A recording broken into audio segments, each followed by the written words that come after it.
한국 때문에 미국이 변화하고 있다고? 그게 뭔데? 정말 신기한 일입니다. 미국인들의 생활권에 한국 문화가 유입되고 있고 이로 인해 미국인들의 30% 이상이 시민들이 이 문화를 직접 가정에 적용하고 있다는데요. 과연 이것은 무엇일까요?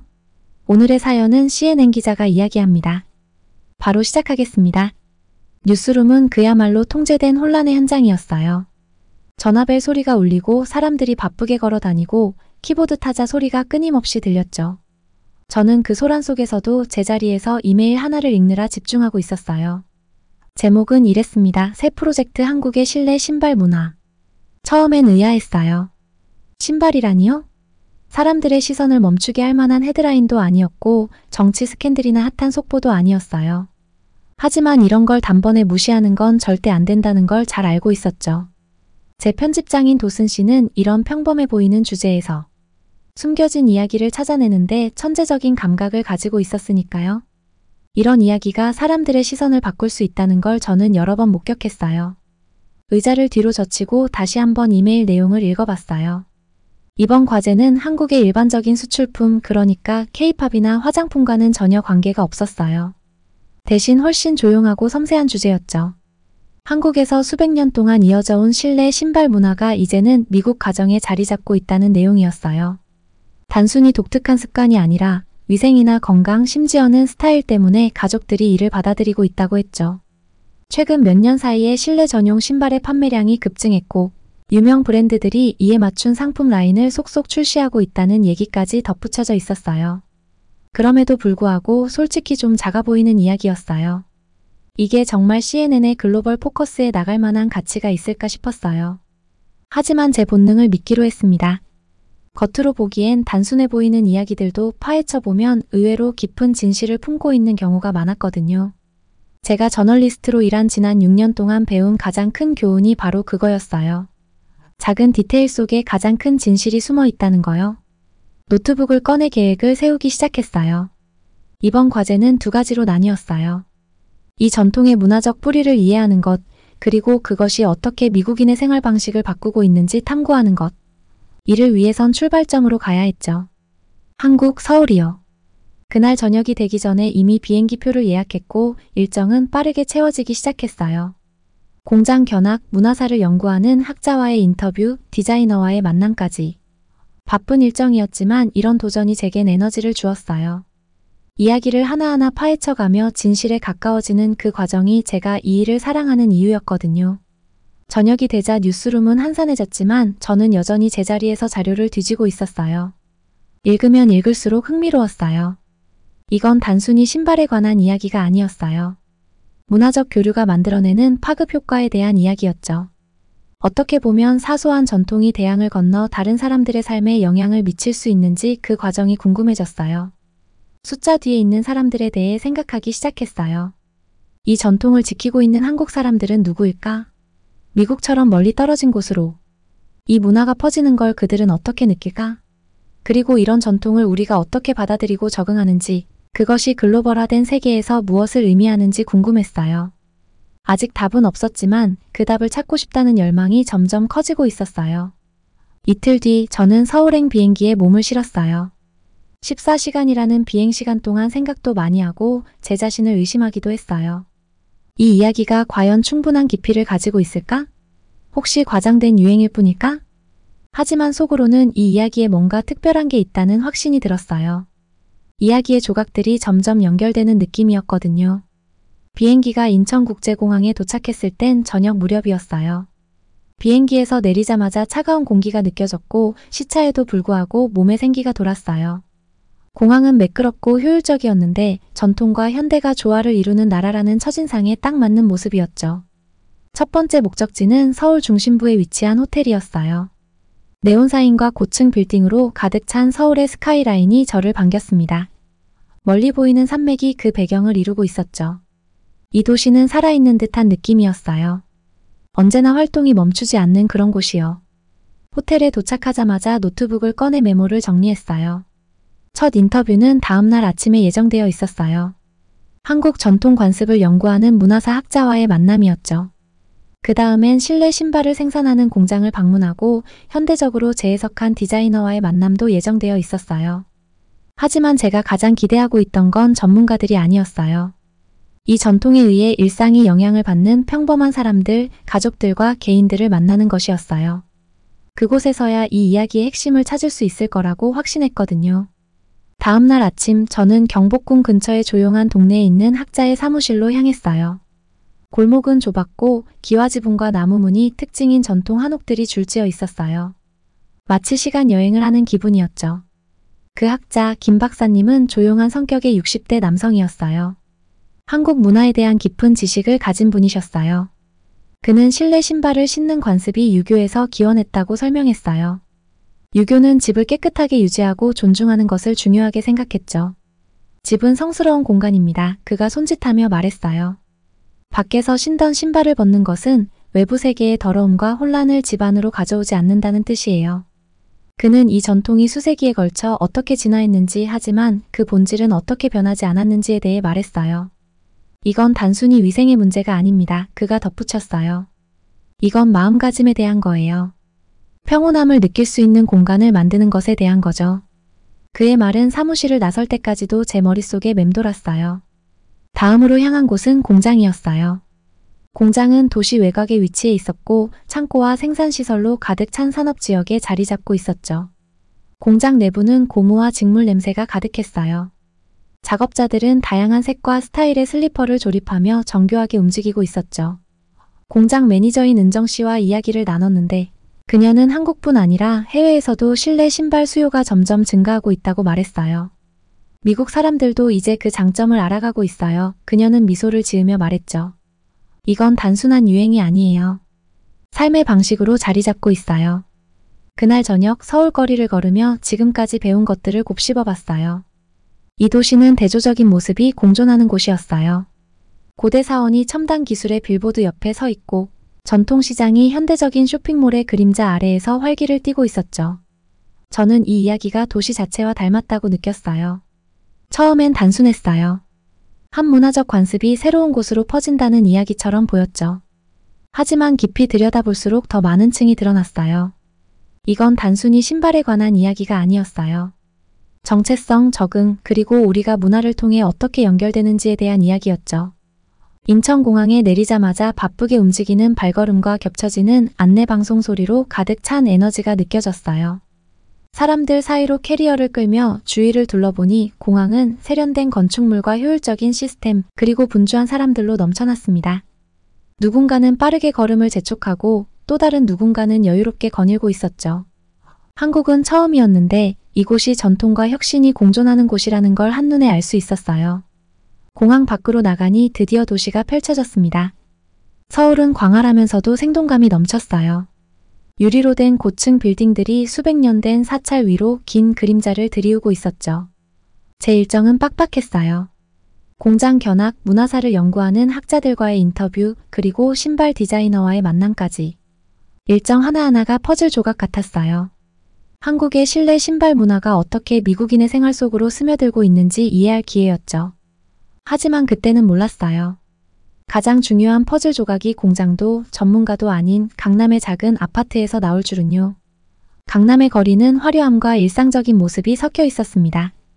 고급 부티크와 카페가 있는가 하면 길거리에는 간식이나 잡화를 파는 노점상이 북적거리고 있었죠.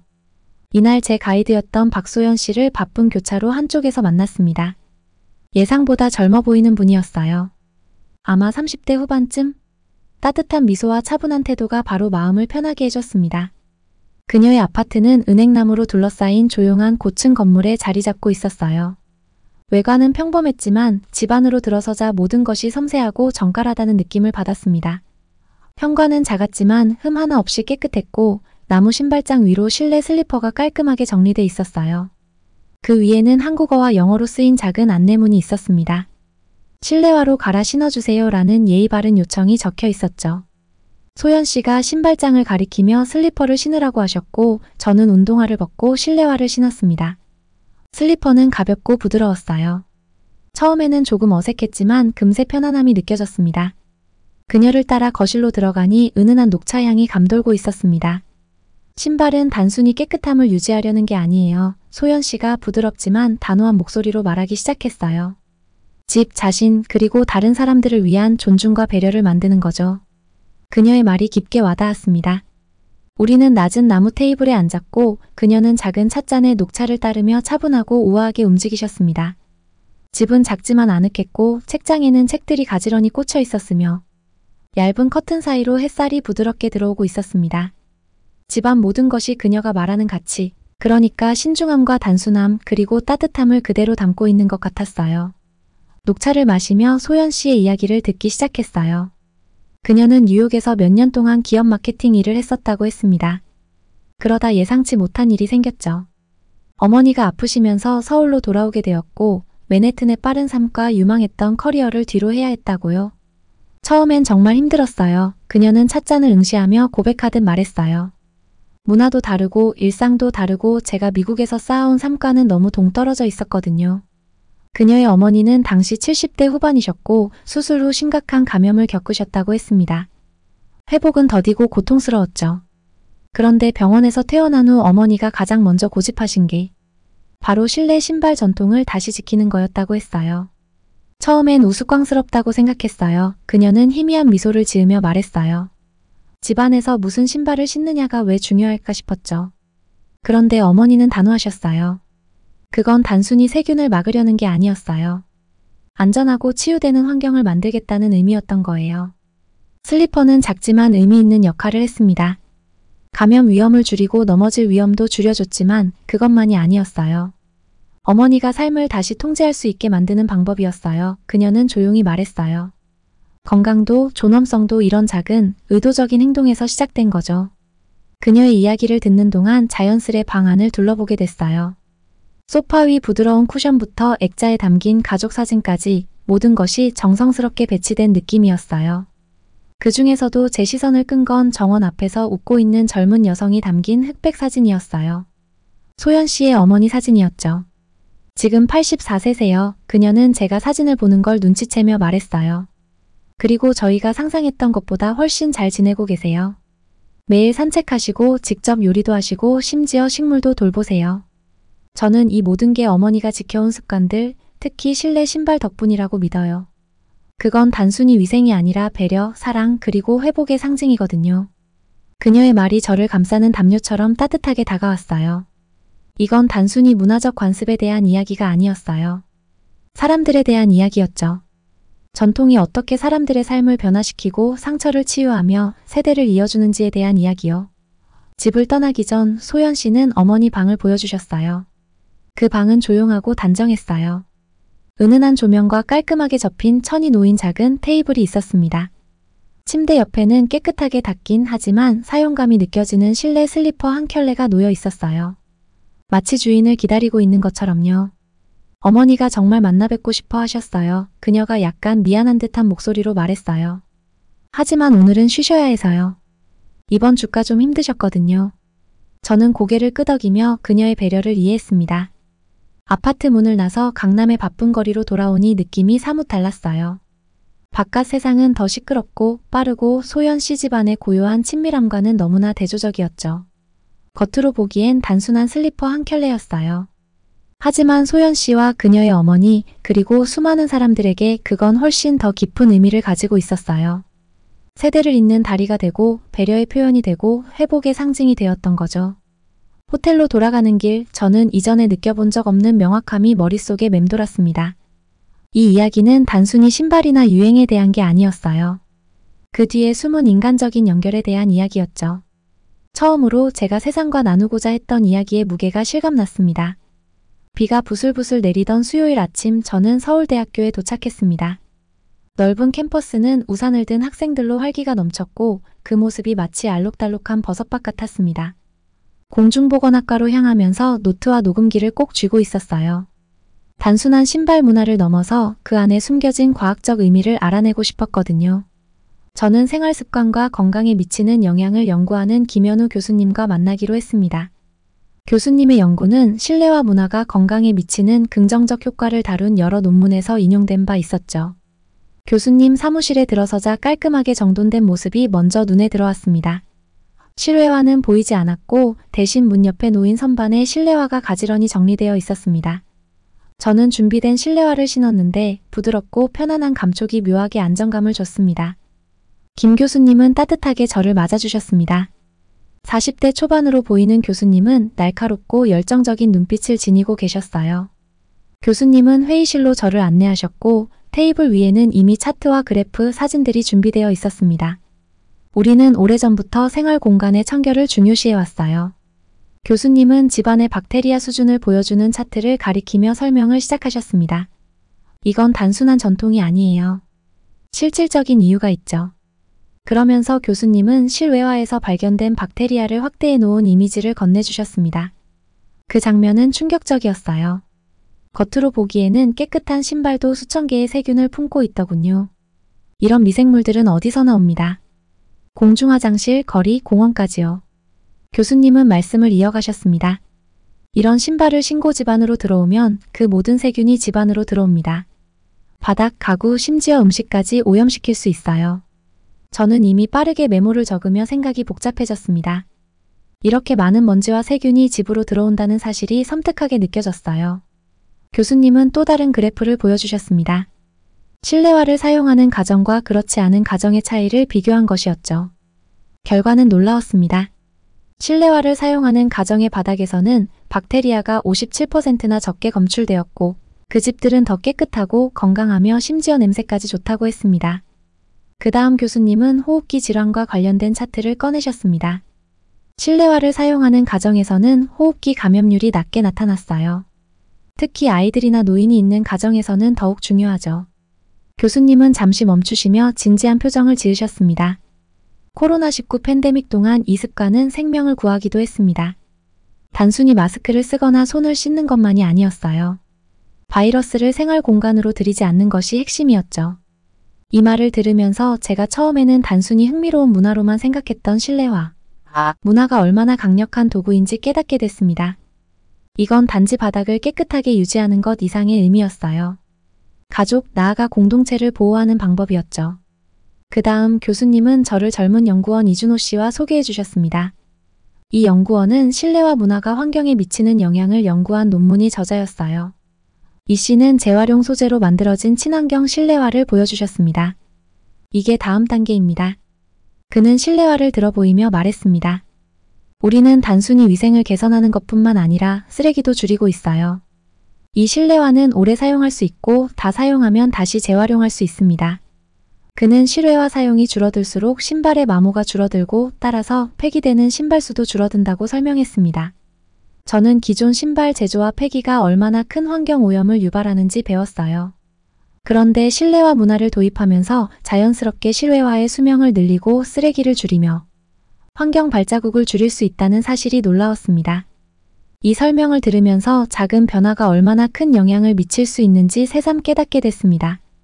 이건 단순히 신발의 문제가 아니었어요. 우리가 어떻게 살고 있는지, 어떻게 살아야 하는지를 다시 생각해보게 하는 계기였죠. 그날 오후 저는 실내화 문화를 적극적으로 실천하고 있는 한 가족을 방문했습니다. 강남에 있는 김 씨 가족의 아파트는 아늑하고 따뜻한 분위기가 느껴졌습니다. 문 앞에서 두 아이가 웃으며 제게 손님용 슬리퍼를 건네주었어요. 집안은 정말 깨끗했고 바닥은 반짝였으며 이상하리만치 차분하고 정돈된 느낌이 들었습니다. 김 씨는 신발장을 보여주셨습니다. 신발장은 실외화, 실내화, 화장실 슬리퍼, 손님용 실내화로 구분되어 있었고 가족 구성원마다 각자의 신발이 따로 정리되어 있었습니다. 처음에는 좀 번거롭게 느껴졌어요. 김 씨는 웃으며 말씀하셨습니다. 하지만 이제는 너무 자연스러워요. 아이들도 더 건강해졌고 집안도 훨씬 평화로워졌죠. 김 씨는 실내화 문화를 시작하게 된 계기가 한 한국 드라마를 본 것이었다고 하셨습니다. 등장인물들이 실내화를 신는 모습을 보고 따라해보기로 결심하셨다고요. 시간이 지나면서 아이들의 감기와 알레르기가 줄어드는 걸 느끼셨고 남편도 퇴근 후 실내화로 갈아 신을 때 스트레스가 풀린다고 하셨습니다. 마치 외부 세계를 문 밖에 두고 오는 느낌이에요. 김 씨가 말씀하셨습니다. 저는 가족들과 저녁 식사를 함께하며 그들의 이야기를 들었습니다. 이 가족은 이 문화를 자신들의 생활 방식에 맞게 적응시켜 활용하고 있었습니다. 심지어 발코니 정원용 슬리퍼도 따로 마련되어 있더군요. 아이들은 자신이 다니는 학교에서도 실내화를 도입해 교실을 더 깨끗하게 유지하고 있다는 얘기를 해줬습니다. 이 습관이 그들의 일상 속에 얼마나 깊이 스며들어 있는지 느낄 수 있었습니다. 다음 날 저는 서울 외곽에 있는 한 신발 공장을 방문했습니다. 이 공장은 프리미엄 실내화를 전문적으로 생산하고 있었죠. 공장 내부는 바쁘게 돌아가고 있었고 기계들이 윙윙 소리를 내며 슬리퍼를 재단하고 바느질하며 포장하고 있었습니다. 공장 매니저 최 씨는 자랑스럽게 최근 제품들을 보여주셨습니다. 이건 그냥 실내화가 아닙니다. 그는 날렵하고 현대적인 디자인의 슬리퍼를 들며 말했습니다. 이건 편안함, 스타일, 그리고 건강까지 고려해 만든 제품이에요. 예를 들어 이 슬리퍼는 메모리폼 깔창과 아치 지지대가 있어요. 유럽과 북미 고객들 사이에서 인기가 많습니다. 최 씨는 최근 몇 년 사이 실내화 수요가 급증했다고 설명하셨습니다. 특히 팬데믹 이후 깨끗하고 건강한 생활 방식을 원하는 사람들이 늘었기 때문이라고요. 사람들은 더 깨끗한 집과 더 건강한 삶을 원합니다. 그리고 그걸 위해 질 좋은 제품에 투자할 준비가 되어 있어요. 공장에는 연구개발 부서도 있었는데 여기서는 항균 소재로 만든 슬리퍼와 발 모양에 따라 조절 가능한 슬리퍼 같은 혁신적인 디자인을 테스트하고 있었습니다. 단순해 보이는 실내화에 이렇게 많은 생각과 기술이 들어간다는 사실에 감탄했습니다. 그날 저녁 호텔로 돌아가는 길, 저는 하루 동안 만난 사람들과 들은 이야기들을 떠올렸습니다. 서울대학교의 연구자들, 강남의 가족, 그리고 공장. 직원들까지 모두가 각자의 퍼즐 조각을 맞춰보니 너무 조화로웠어요. 방송이 시작되기 직전 CNN 뉴스룸은 조용했어요. 제 리포트가 송출될 몇 초 전 화면에는 CNN의 로고가 반짝거렸고 저는 컨트롤룸에 앉아 긴장된 마음으로 카운트다운을 지켜보고 있었습니다. 몇 달간 준비해온 내용이 이제 곧 전 세계 수백만 명에게 방송될 거라는 생각에 심장이 빠르게 뛰었지만 최대한 침착한 표정을 유지하려고 했어요. 의자 끝을 손으로 꼭 쥔 채로요. 앵커가 제 방송을 소개하기 시작했습니다. 오늘 밤 한국의 간단한 문화적 습관이 전 세계 가정, 산업, 그리고 삶을 어떻게 변화시키고 있는지 살펴보겠습니다. 사만다 커 기자의 독점 리포트를 지금 시작합니다. 화면이 어두운 밤하늘 아래 반짝이는 서울의 전경으로 전환되었습니다. 제 목소리가 그 장면 위로 나왔어요. 한국, 서울 오랜 전통과 최첨단 현대 기술이 공존하는 도시. 이곳에서 삶을 조용히 변화시키고 있는 한 가지 문화가 있습니다. 바로 실내화입니다. 단순해 보일 수도 있지만 이 습관이 우리의 삶에 미치는 영향은 상상 이상입니다. 첫 번째 섹션은 강남에 사는 김 씨 가족의 집을 방문한 내용으로 시작됐습니다. 카메라는 그들의 깔끔한 아파트 내부를 비췄고 현관에는 가지런히 정리된 실내화들이 보였어요. 부드러운 배경음악이 흘러나오며 제가 내레이션을 시작했습니다. 김 씨 가족에게 실내화는 단순한 습관 그 이상입니다. 이는 그들의 삶의 방식입니다. 실외화를 현관에서 벗음으로써 집을 깨끗하고 건강하게 유지하며 가정의 평화를 지킬 수 있습니다. 이 습관은 단지 청결을 넘어 생활 공간과 사랑하는 사람들에 대한 존중을 나타냅니다. 화면에서는 김 씨가 아이들에게 실내화를 신겨주는 장면이 나왔어요. 그녀의 손길은 조심스럽고 다정했죠. 아이들은 밝은 색의 만화 캐릭터가 그려진 실내화를 자랑하며 깔깔 웃었습니다. 아주 작은 행동이지만 가정의 질서와 배려를 가져다주는 모습이 화면을 통해 고스란히 전달되었어요. 그 다음 서울대학교 공중보건 연구실에서 촬영한 화면으로 전환되었습니다. 김현우 교수님이 실내화 문화의 과학적 배경을 설명하셨고 제작진이 만든 그래프와 시각 자료가 선명하게 나타났습니다. 외출화의 박테리아 수치, 실내화가 없는 가정에서의 세균 확산, 그리고 건강에 미치는 결과를 설명하는 내용이었어요. 제 내레이션은 핵심을 강조했죠. 연구에 따르면 실내화를 사용하는 가정은 바닥의 세균 수치가 현저히 낮아져 더 건강한 생활을 유지할 수 있다고 합니다. 팬데믹 기간 동안 이 습관은 가정을 질병으로부터 보호하는 데 매우 중요한 역할을 했습니다. 확대된 박테리아 사진은 흥미로우면서도 섬뜩했어요. 이 장면이 시청자들에게 보이지 않는 위험을 떠올리게 해주길 바랐습니다. 다음 섹션은 이 습관이 미국과 전 세계로 퍼지고 있는 모습을 다뤘습니다.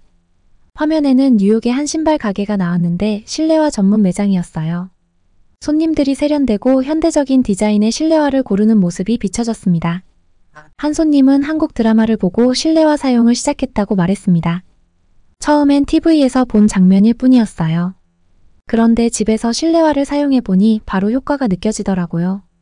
바닥이 더 깨끗해졌고 제 알레르기도 나아졌어요. 이제는 실내화 없이 못 살겠어요. 이후 CNN이 실시한 설문조사 결과를 화면에 보여줬습니다. 현재 미국인의 40%가 실내화를 사용하고 있다는 내용이었는데 불과 몇 년 전보다 크게 증가한 수치였습니다. 그래프에는 넷플릭스 같은 플랫폼에서 스트리밍되는 한국 드라마가 이 변화에 미친 영향을 설명했어요.